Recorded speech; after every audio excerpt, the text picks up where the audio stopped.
Hi, everyone. Welcome to A Tour of Her Own's virtual salon today. Our topic is the state of tourism, particularly in Washington, D.C. A Tour of Her Own is the first tourism company in Washington, D.C. to focus exclusively on women's history. And the city has so much to offer that we have all these other wonderful local tour operators who are going to share some of their insight with us today as well.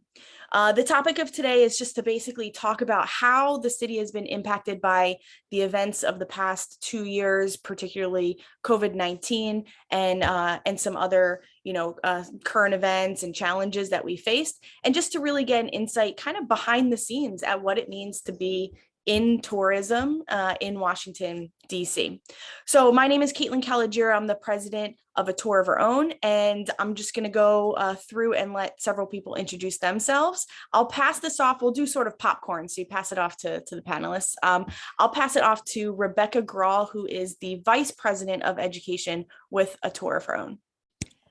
Hi, everybody. I want to thank everyone for being here, our panelists, everybody who's sort of tuning in, or if you're watching this later, thank you so much. I'm really excited for us to talk about the state of tourism because I think we're at a really interesting point as we sort of come somewhat out of the pandemic, and we can debate whether we're coming out of the pandemic or not, perhaps in this conversation, but it's so great to gather as a community and talk about this. I'm like most of the people in this talk, a professional tour guide. I've been doing this about 10 years. I'm vice president of education for A Tour of Her Own, and I've been involved with Toho pretty much from the ground floor. I also, for pretty much the entire time I've been guiding, been working with DC by Foot, and I'll let my colleague Candon talk a little bit more about DC by Foot. I think I also bring the perspective of a really true kind of independent contractor, somebody who works in a lot of different aspects of tourism.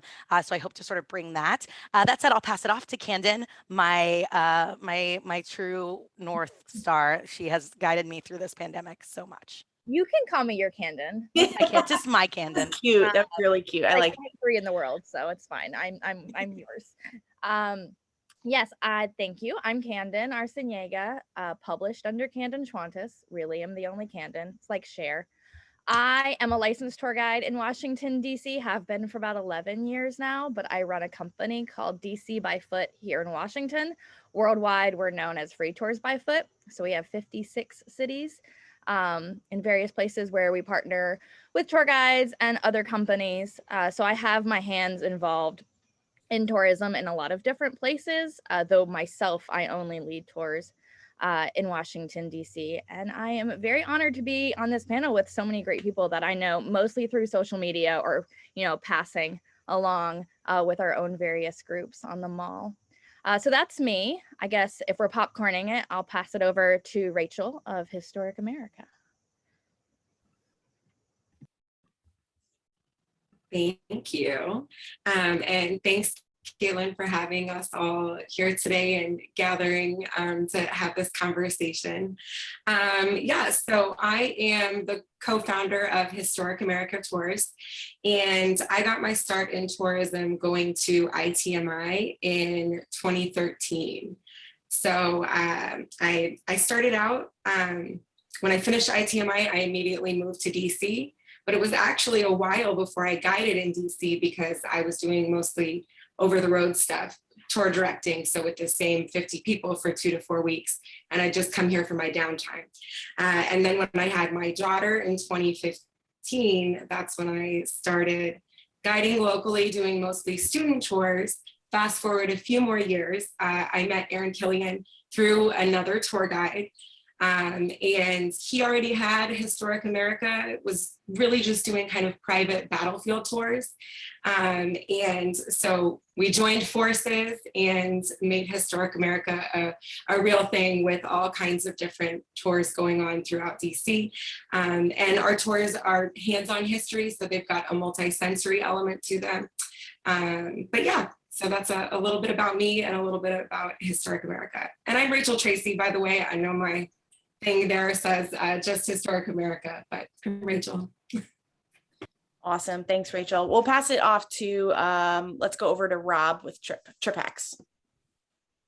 Good afternoon. I'm Rob from TripX DC. I have been a tour guide in DC for 8 years, and I have been doing TripX DC for 4.5 years now. So I do mostly private family tours, and I think the perspective that I can bring to this conversation is that I started it 4.5 years ago from scratch with basically nothing, and really grew it over a few years, and then got totally whacked by COVID, and really back to the basics in many ways. So I think, like Rebecca said, it's a very pivotal time for the state of tourism, because everything that we've kind of built up over the last few years, we have to really rethink in a lot of ways. And I will go ahead and popcorn to Mary. Okay, unmute. Awesome. So my name's Mary. I'm actually the co-founder and CEO of Blue Fern Travel. You guys may have heard of us before. We used to have the name Carpe DC Food Tours, which definitely implies what we focus on. We are a food and drink tour company in DC, and we've been around for about 7 years. The other thing we're super proud of is we're actually DC's only 1-for-1 food tour company. What that means is we give a portion of every ticket to a local nonprofit. You guys probably heard of this one, Bread for the City. We feed somebody in need for a full day. So we've done about close to 30,000 meals so far. So we're very excited for that. And I don't know, I can bring the food perspective to this tourism conversation for sure. So yeah, I think Karen, am I popcorning? I think I'm popcorning. Yeah, Carolyn Crouch with Washington Walks. So. Yes, thank you. Appreciate it. You got it. Perfect. Last but not least. Thank you. Yes, I'm Carolyn with Washington Walks, and Washington Walks is a DC-based walking tour company that's been around since 1999 and focuses on DC neighborhoods and off the mall places. Super. All right. Well, thank you again, everybody, for being here. I can't wait to dive in and talk.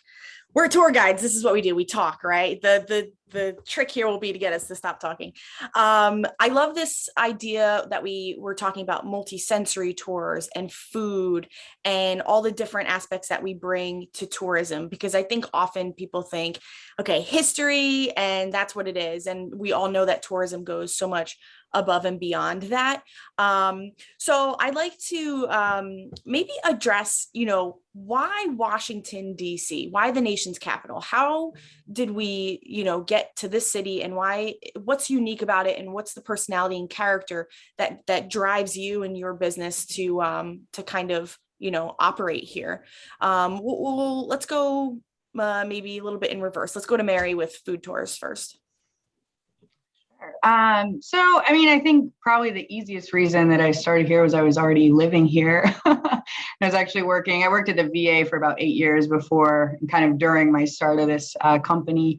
But, for us personally, we're kind of a little bit similar to the Washington Walks folks in the sense that we really want to get people off the National Mall. I love the mall. I definitely say that on every tour, but at the same time, you can kind of get stuck in there. There's just so much over there. And we just want to showcase all those really cool neighborhoods that I think people can kind of easily miss when they're coming to DC. So that's kind of our perspective on things. And you guys all know we're a great food city as well. And I think it's a little bit undiscovered. A lot of people think about the suits and the government and all of that when they think of DC. And so we really want to show off all those other things that we all here know to be true about the city. So for sure. Yeah. I'm going to pass it to, okay. I'm going to pass this to Camden because Camden, I know Free Tours by Foot operates out of multiple cities. So what makes Washington, DC unique compared to other places?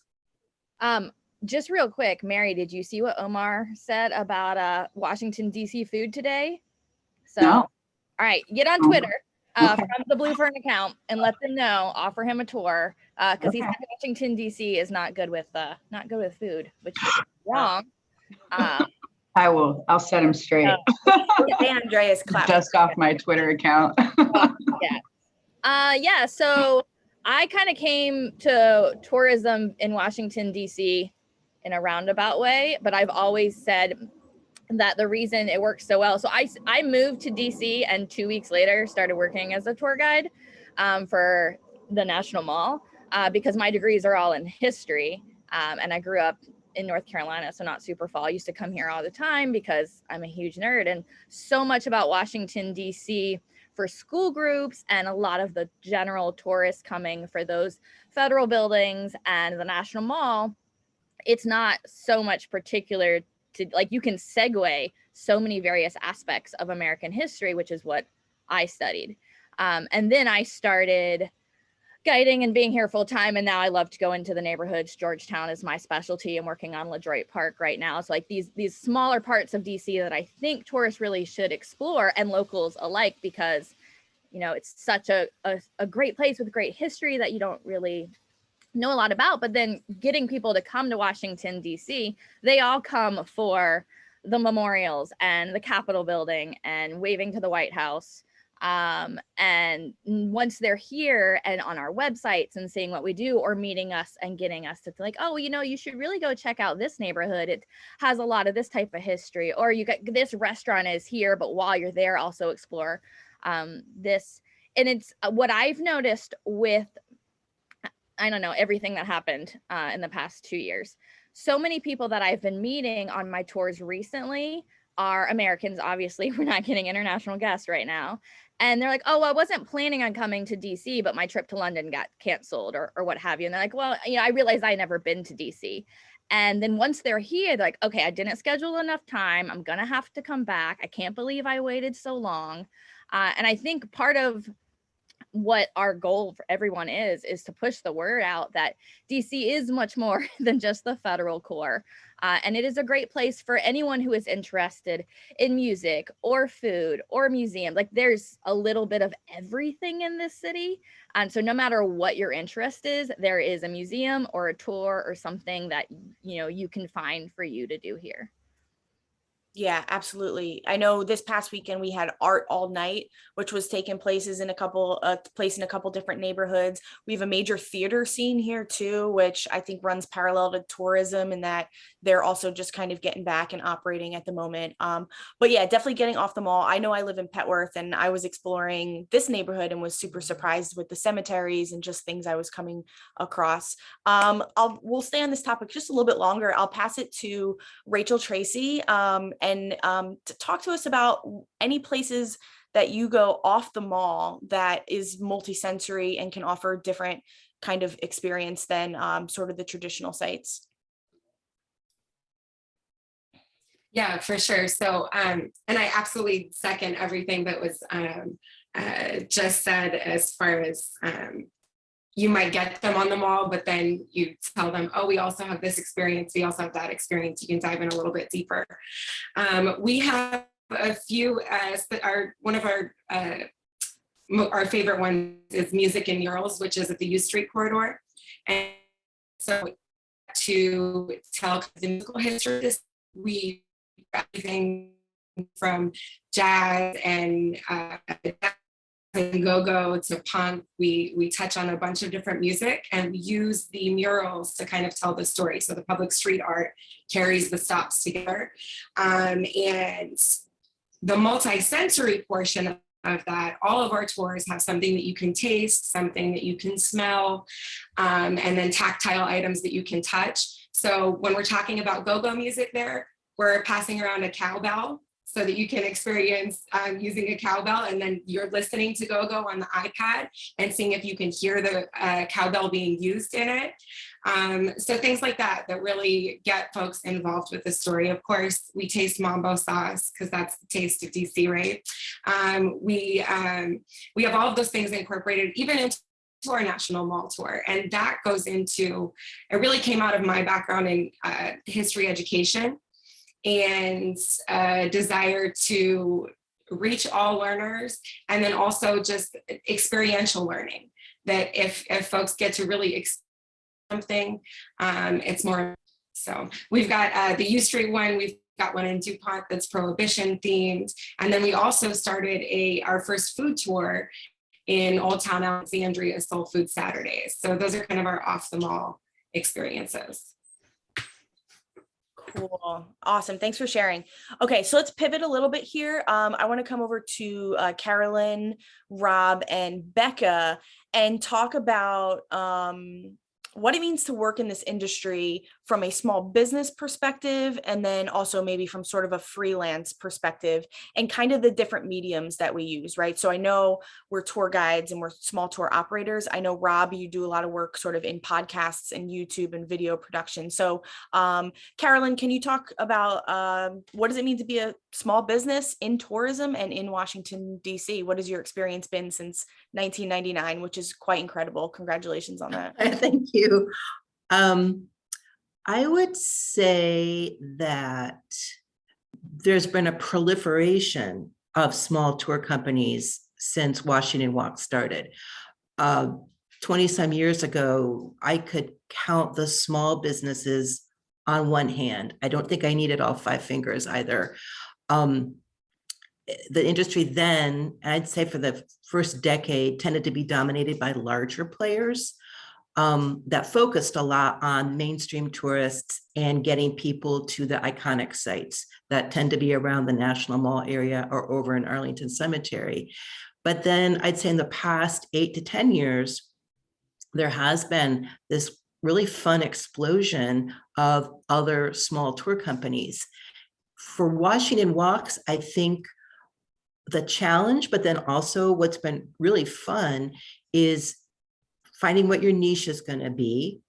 And then what's been rewarding for me as the founder of the business is finding partner organizations to do things with, do projects with, to share member lists with. And that's kind of expanded our reach. And I also think has been really fulfilling to our mission, which is to connect people to the stories of Washington, D.C., kind of throughout the city. Yeah, well said. Let's go over to Rob with the same question. So a couple of years ago, I was in Capitol Hill Books, everyone's favorite used bookstore, and I found 2 old Washington, D.C. travel guides. They were from 1999, so they're probably written in 1998 or before that. And I was mostly curious to read them and find out how useful or completely useless they would be.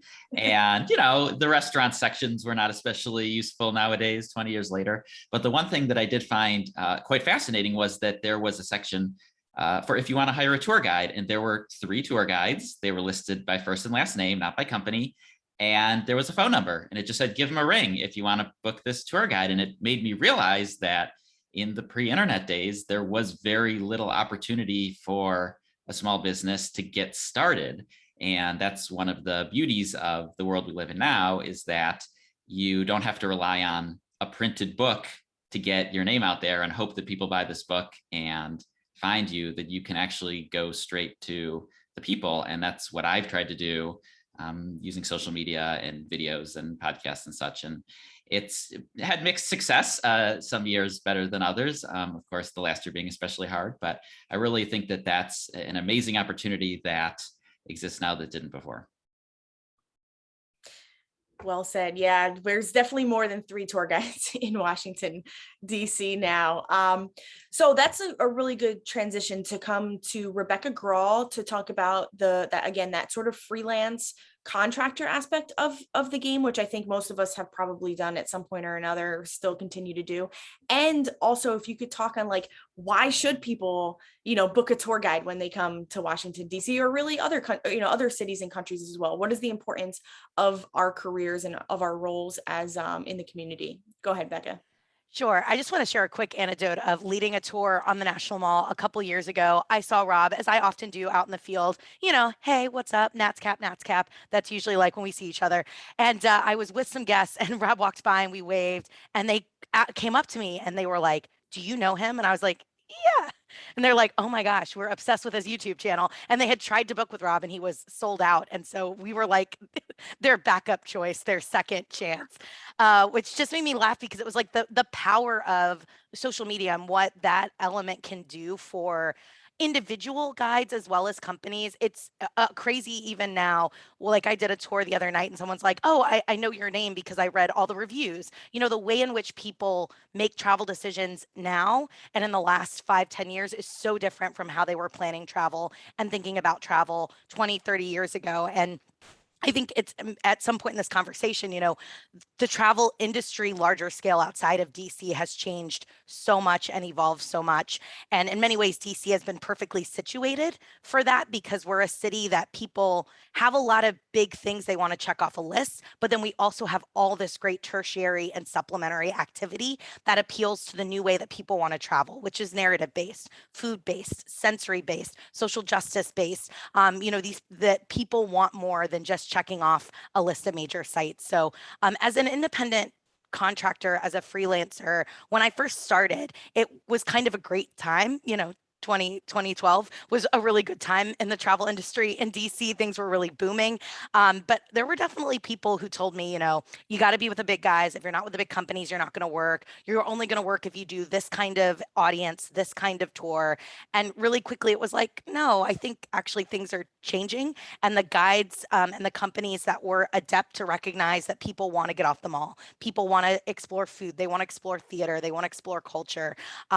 They want somebody to help them navigate. There's almost so much information on the internet now too. They want someone to tell them, like, what are the best hotels? Where should I be staying? What's a tourist trap? What's not a tourist trap? I think those things can be really helpful. But as a freelancer, as a contractor, I think one of the best benefits for me is I've been able to see what companies are adept, what companies are looking forward and not stuck in the past. And I've definitely had the luxury and the privilege to be able to align with companies that are looking forward and not backwards. And that was the one thing that got me through the pandemic, and I think was true for many of the guides I know who were able to ride this last 18-month wave, was the ones that were either themselves willing to, take a step back, assess, evaluate, and the company and the guides that were able to align themselves with companies that were doing the same, if that makes sense. Absolutely. Yeah, really, really well said. Thank you for sharing. Okay, I'm going to pivot into a dark place now, so apologies, but I think we have to go there. Let's think of the next couple of conversations in two parts. I'd like for us to address the challenges that we've faced and kind of get into the intricacies of it, because I don't think people really quite understand how much pivoting and navigating we have to do. So really focusing on the challenges and drawing pictures for our audience to help understand. And then we'll sort of towards the end of that talk about how we pivoted, how we overcame, and how we kind of prevailed through some of that. So I'll just start a little bit here. I mean, the obvious one is COVID-19. Okay, right. And everybody has sort of experienced this across the world. So certainly, we can speak to that. But I know in DC, we've had so many other things, from government shutdowns, protests, rallies, fences, the whole thing. So if you want to pick just one thing and elaborate, or you want to talk about a couple, that's totally on you. I'll just start kind of on our end with a tour of her own. In March 2020, we were 1.5 years old. 1.5 years old. And so still like kind of a baby, but we were picking up a lot of momentum, primarily because it was Women's History Month.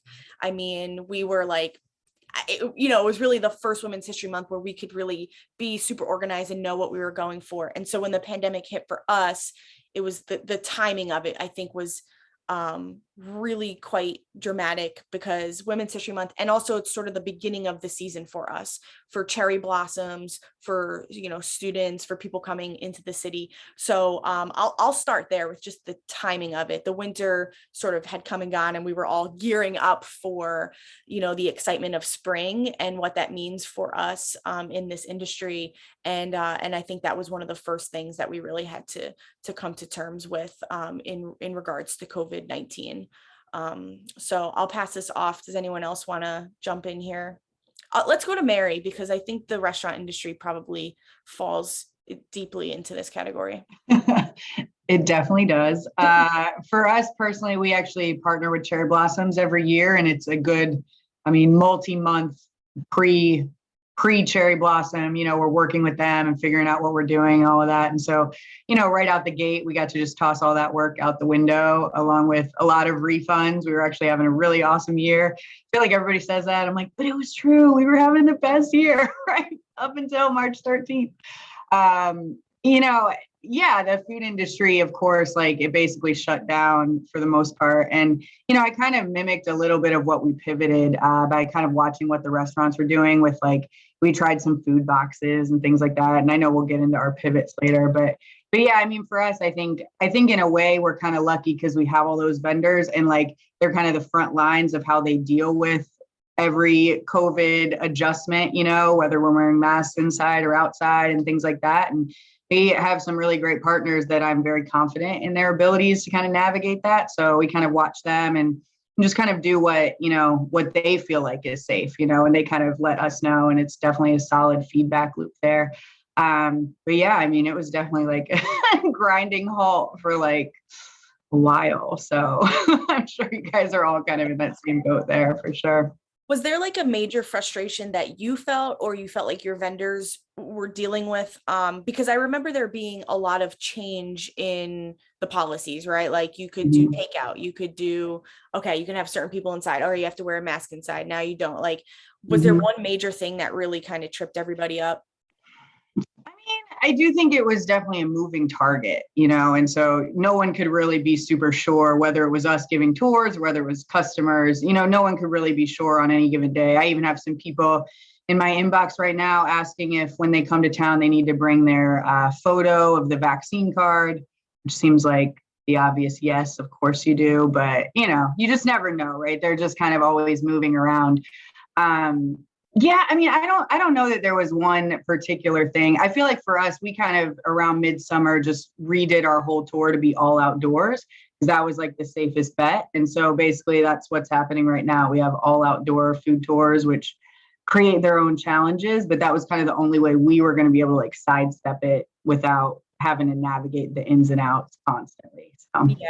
Definitely. I think most of us kind of went in that direction to play it safe. But you bring up a good point that not only are we all trying to understand the challenges that we're facing, but we're trying to communicate that with people who are coming to town and don't have the same lived experiences as us. They have different rules and policies and governing in their part of the country that they don't, for us, what might be a given that we live day to day is completely out of the norm for them. And that's something that I think we really had to come to terms with in this process. I hear that all the time. Just like, oh, are we wearing masks? Or are we not? Like even right when they show up at the tour, and sometimes they'll be like, it's so nice to be in an area where people wear masks. And you're just like, yeah, it is. I feel the same way.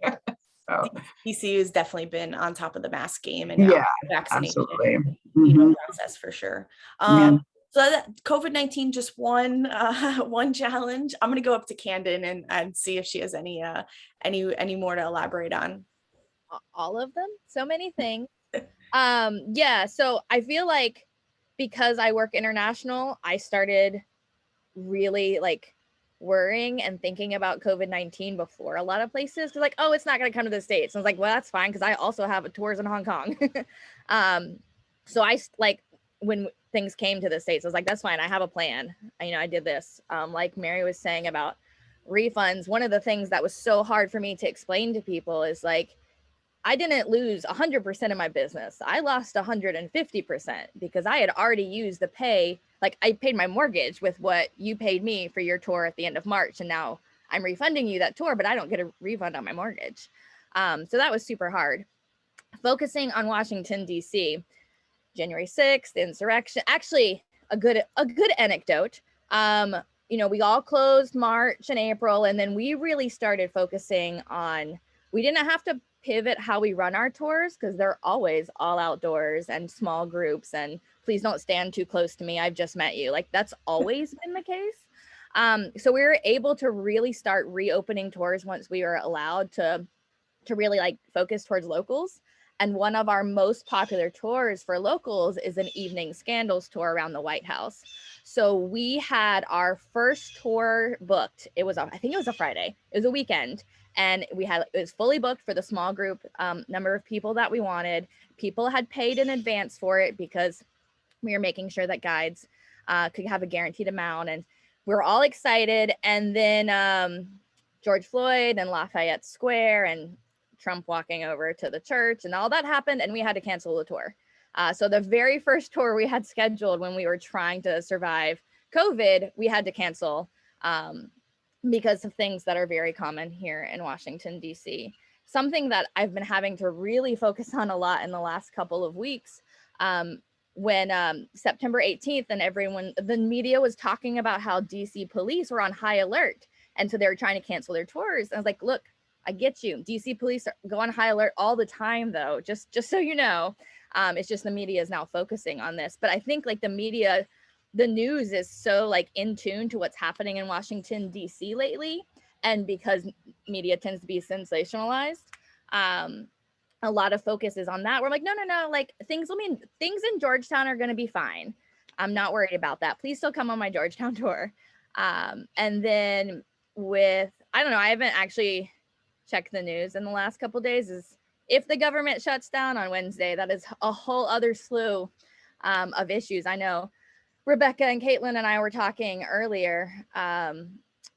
We are revamping our website and I need to have it live by the time the government shuts down, because if it shuts down, I have to edit a whole bunch of stuff because everyone's going to be searching, can I still come to Washington, D.C.? What's open during a government shutdown? And I need to update all that if that happens. But before I realized what was happening, I had froze our old website, so we can't change the content. So I haven't slept in like 4 days. You might see all of the coffee I've been drinking while everyone else is talking, because I'm trying to get that done before Wednesday. And it's just like, I feel like everything's piling on Washington, D.C., which isn't actually that new. Yeah. We have to do that in DC all of the time. This is not the first government shutdown I've run tours through. Not the first time we've canceled tours during protests, but it's just that they're all happening at one time. It's been intense. And there was a point I was going through and I've lost it. So I'm going to stop talking.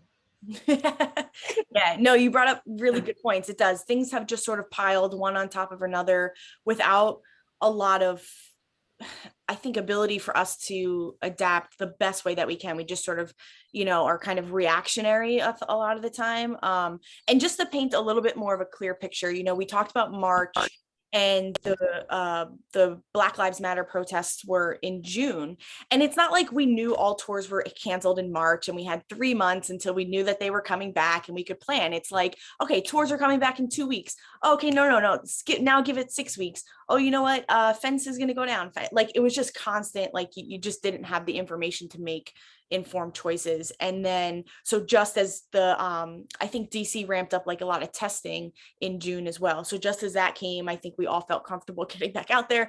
And then the protests and the fences and things, which, that's part of DC and that's all a story as well. But to your point, people do see us on the news and think, wow, what's going on there? When realistically in Georgetown or, U Street or Columbia Heights is totally not depicted on TV or in the news. So I do appreciate all of us for contributing to DC's like news feed on social media. I feel like if you go to any one of our accounts, you have a much better perspective of what's going on than if you turn on the TV.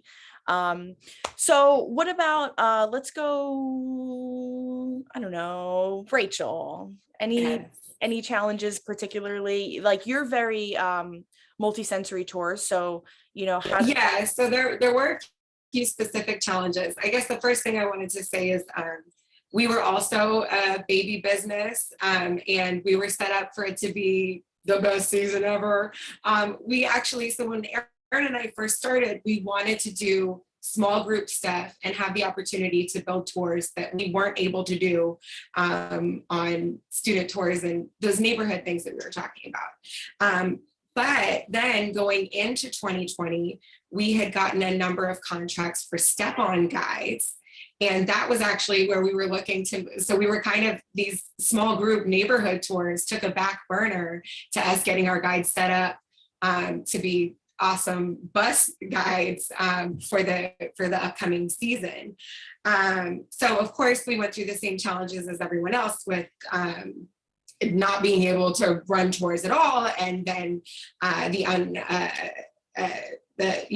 from all the things that we just talked about, right? And what's been interesting though, is we've been able to shift back to these small neighborhood tours, and we've had mostly local people on them, which has been really cool.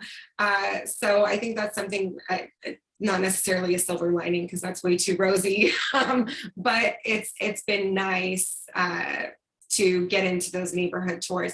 And then the challenges we had with the sensory stuff, I mean, it was stuff like, if I'm having you smell something, like, I don't want one person to take their mask off, smell it, pass it to the next person. They put, like, let's have this, all 25 of us, great.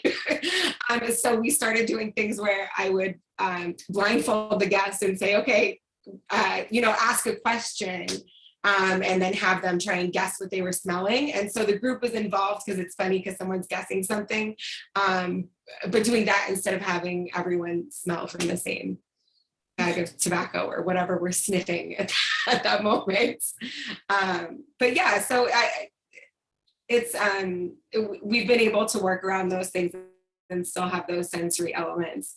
Lots of sanitizer available and things. And then of course, like we already talked about, addressing masking with folks that aren't from here has been, an interesting thing to navigate too. I think it was Mary, you mentioned that someone was like, oh, it's so great to be somewhere where people wear masks. I will say that I've experienced just as many people being like, oh, you have to wear these things everywhere. So it's, everyone's coming from a different experience. But our tours are outside too, for the most part. So we've been able to get back to it. Yeah. Let's go. I'm reading some of the comments. There's some really great conversations going on, particularly with Megan Hansen, who's part of A Tour of Her Own team, and is super kind of locked into all these things as they're happening. So thanks, Megan. One of the things that's come up is this sort of ecosystem, how tour guides and tourism work within hospitality, within sort of the museum world, within public history, within hotels, within airlines, all this stuff. So I want to pass this to Carolyn and Rob to talk about that aspect, because you mentioned partnerships have been very important, and just like what tourism means within that ecosystem, and maybe how to advocate better for ourselves, or how to kind of cross promote with other industries so that we're all in alignment with each other. And Carolyn, I know that you have brought many of those things up to me in the past. You're really involved with the Capitol fencing. We've talked with about some of the downtown bids and things too. So can you speak to that for us, please?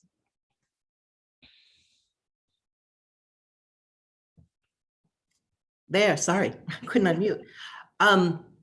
Definitely, I think a way, particularly for freelancers and small tour companies, to punch above our weight class is to form partnerships with things. Maybe it is a business improvement district.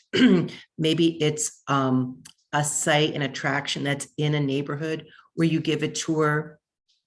It could be, it's restaurants, it's bookstores, but just talking about the ecosystem that tourists, small tour companies and freelancers float around in, I think the pandemic produced a seismic shift, or potential seismic shift, in that so many tour companies rely on other booking platforms to get business, to drive business to your brand. You're not necessarily booking everything directly through your website.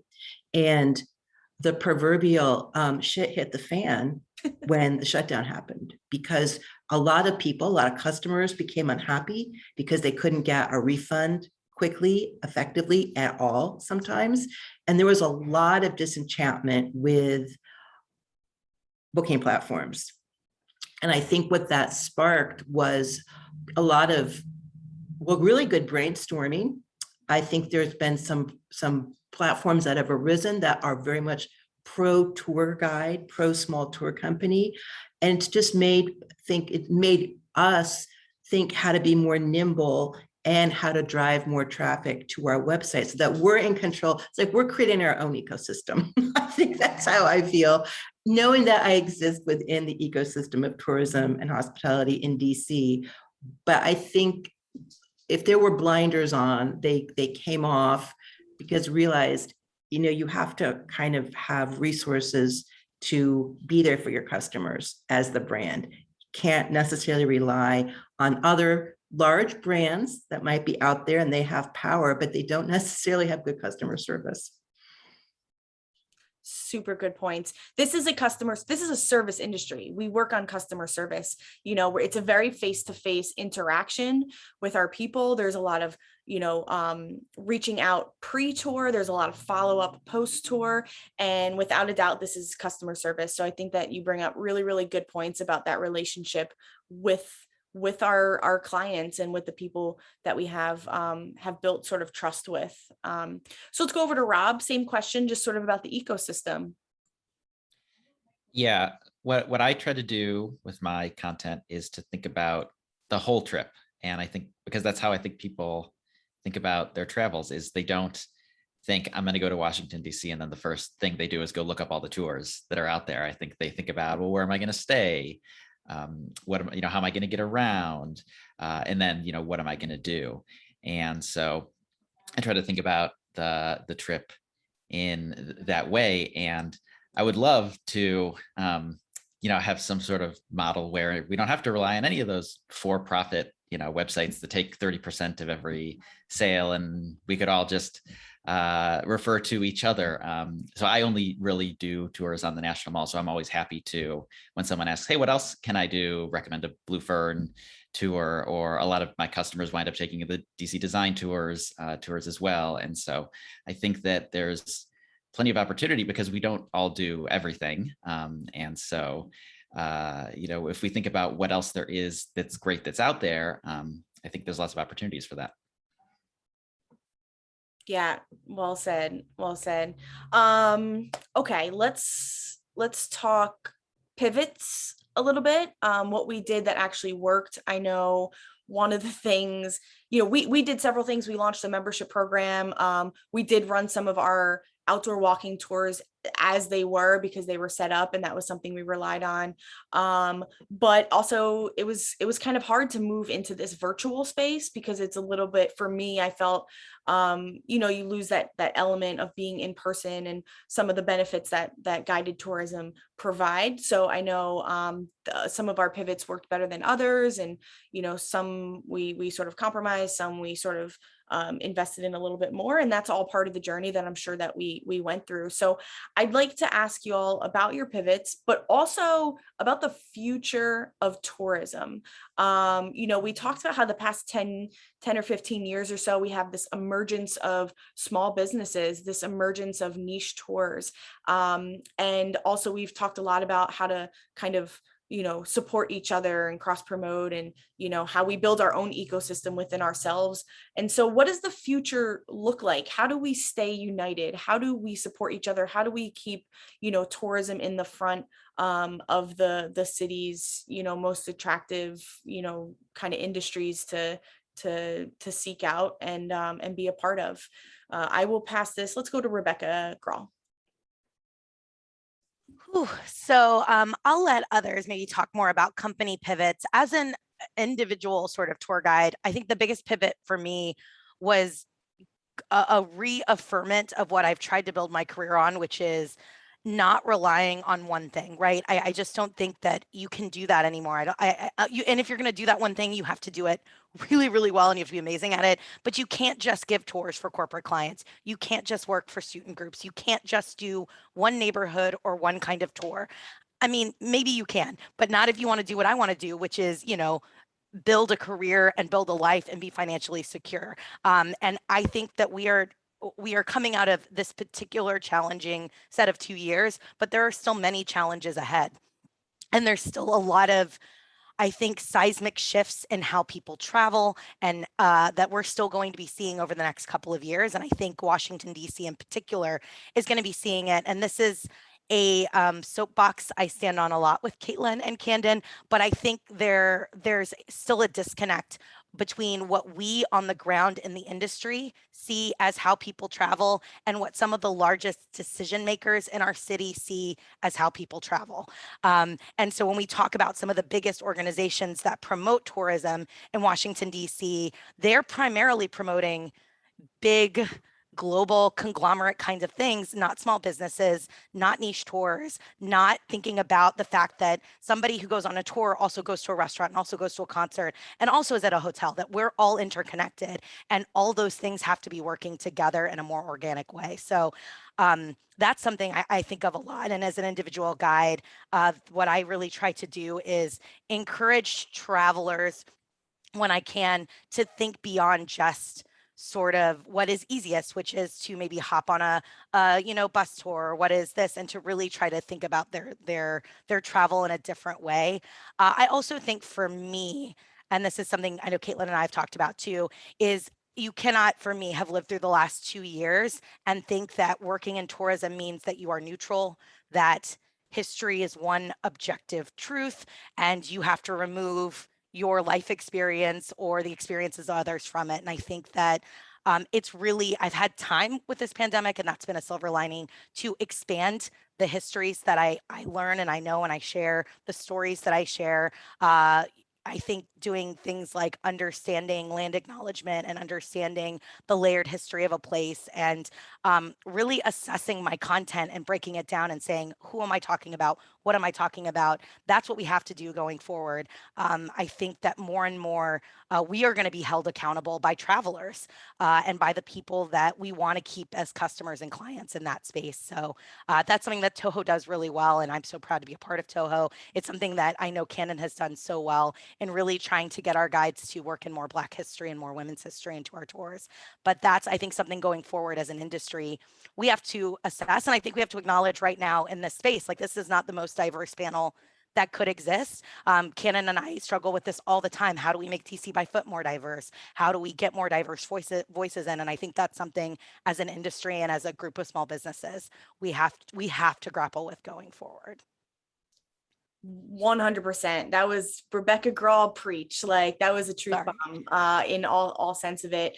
Yeah, I would agree. We had a lot of time to sort of sit and think and really contemplate that the words that we say and the actions that we take have serious meaning, and that the future, that tourism, the future of tourism should be more diverse, should have, layers. And that is, as you said, something we grapple with and something we still have a long way to learn. But at least I think with this time, a lot of us have really started, even if it's small steps, doing the right thing, Okay, let's go to Carolyn Crouch. I don't have, that was so awesome, Rebecca. I don't have a lot to add, except just to place an emphasis on that tourism in general, the industry, and I don't mean hospitality, this is just tourism, people who give tours, is a pretty white industry. And in DC, it's small, but there is a Black group of tour guides and tour companies that provide services. I don't know if a goal should be to try to all come together in some kind of, at least professionally as colleagues. But I do think that it's not beneficial that the tourism industry is so predominantly white, because customers and travelers want to hear, they don't want to just hear stories about people of color's experience. They want to hear those stories told by people of color. Yeah, very well said. Thank you for sharing that, Carolyn. Who else wants to jump in? Go ahead, Cam. Of course. Yeah, I could join Rebecca on the soapbox, but I'm not. I can't think about the future. I have zero bandwidth. But I can talk about our pivot and what Carolyn was just talking about, vaguely about the future. We at DC by Foot we've had a program for years where we'll take a local who wants to give tours of their neighborhood, and we do a paid training, and we'll pay for their tour guide license, and we'll help them run the tours. And in the 5 years that we've offered that, we've had one person take advantage of it. And one of the things that we're hoping to do in the future is to like really stress that. I start my Georgetown tour saying, like, I didn't go to Georgetown University and I don't live in Georgetown. I can't tell you about the community today, but I can tell you about its history because I've had 2 books published on Georgetown, and I know what it was like in the 1800s. No one who lives here now can tell you what it was like on a firsthand basis. So I feel like I'm okay with that. But kind of what Rebecca was talking about with the disconnect from the city as a whole and tourism is, I think, something that I tried to focus. I know Kaitlin and I talked a lot about it. I really wanted us to really work as a group of tour guides and small businesses in tourism to talk to like the mayor and everyone involved, making not just city decisions, but like how they publicized and the words that they used. Like, we give tours outside of the mall. They're not in museums all the time. So the way you're wording it right now is very confusing for everybody. Are you aware that we exist? And I couldn't even get that far. And then, as you know, life got in the way. And that's the struggle, right, Candon? Because there was no shortage, I know, of you and I, or collectively, of us trying to advocate better for this industry. But this is the struggle that we face, because the people that are in this room right now are the people that are the change makers that are going to ignite these kinds of conversations. And when you're just so exhausted from trying to like keep your business surviving and trying to feed your family and like pay your rent, those conversations are not very easy to have, and your time is very valuable. And this is really, really hard, I think, in this industry, and something that we really have to try to prioritize moving forward. But thank you for sharing that. I think you hit the nail on the head for sure. I think the elephant in the room here is Destination DC. And I've been a member of Destination DC, Washington Walks has, since it's founded. And I have never felt that Destination DC, very well intended. They have constraints. I've never really believed that they understood what Washington Walks does and the value it brings to DC. Thank you for bringing that up. Rob, go ahead. I saw you just comment, so jump on in. Well, I was a Destination DC member for 1 year, and it went pretty terribly. So that's why it was only 1 year.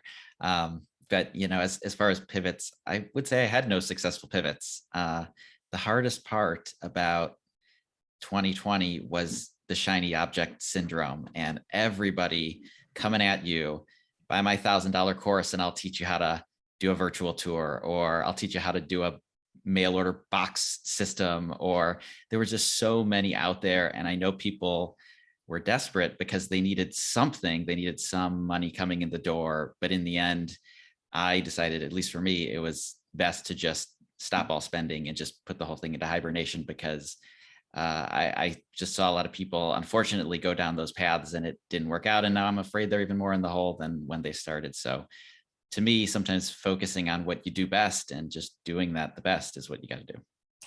Snaps to that. Yeah, you got to trust the process, right? Building a business is a very long commitment, and so too many pivots is just as dangerous and risky. Go ahead, Mary. I would add to that. I mean, I definitely did fully become like shiny object syndrome. I think I did at least 2 or 3 different pivots, each of which took probably like 3 months to like fully bake. Basically, I had nothing else to do. So I will say it fully served as the distraction. And that's literally probably the best thing about it. But I will say I did learn a lot from them. And one thing I learned is just like, yes, you long-term probably should diversify your market and your products you're offering, whether it's neighborhoods or the platforms you're using or what have you. But I think also diversifying your audience. I think that was for us where personally, I think we fell short. I'm actually quite proud of every one of those pivots, even though nobody bought them, I think we did a great job with all of them, but we just didn't have an audience to put in front of it because all our people come from those big OTAs and whatnot, and nobody's going to look up hey, what's Blue Fern Travel doing while I'm bored at home in Michigan? Like no one's doing that. And so for us, that's why it failed. But I definitely learned a lot in the process. So, I took my medicine, I guess, my syndrome. Well, thank you for sharing. We are coming up on the 3 o'clock hour, and I want to respect everybody's time. So I'm going to close this session officially. I will hang out for a little bit longer if anyone wants to sort of chit chat, whether you're on the panel or you're in the audience. You're more than welcome to stay and hang out. I will add some closing remarks. First of all, I want to thank everybody for your time today and for your sharing your perspective with us. This is important that we get into these rooms and we talk about this stuff. I wish we could do it more. I wish we had folks from Destination DC and the mayor's office and all these other places where we could start to close those gaps. But what's most important is that we are all here today representing the tourism industry. We have all, knock on wood, survived, and we have all brought our talents forward into what I hope to be the next couple months, years full of like light and opportunity for all of us. I just want to talk a little bit about Toho before we head out as well. One of the pivots that Rebecca and myself did during the pandemic was we decided to co-write a book together called 111 Places in Women's History That You Must Not Miss in Washington, D.C. And that's a pivot I'm particularly proud of. It was much of a distraction, which was very good at the time for me. It was an opportunity to collaborate very closely with Rebecca, who's a colleague that I have great respect for. But ultimately, I wanted to share this with you, not just so you'll buy the book, but you can. But I wanted to share this because tour guides have so many transferable skills. We are storytellers. To some degree, we're performers. We are content creators. We're writers. We're researchers. We have so much to offer this world.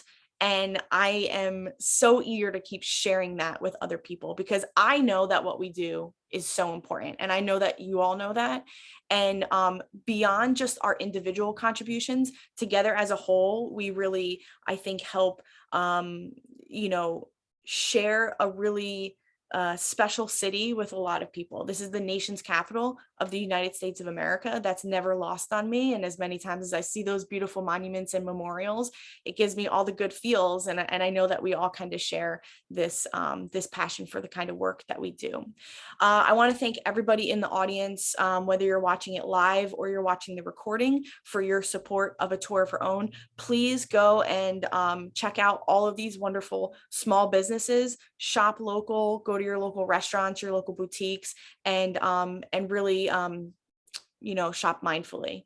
I appreciate everyone today, and I wish you a good rest of the week and a happy tourism life to you all.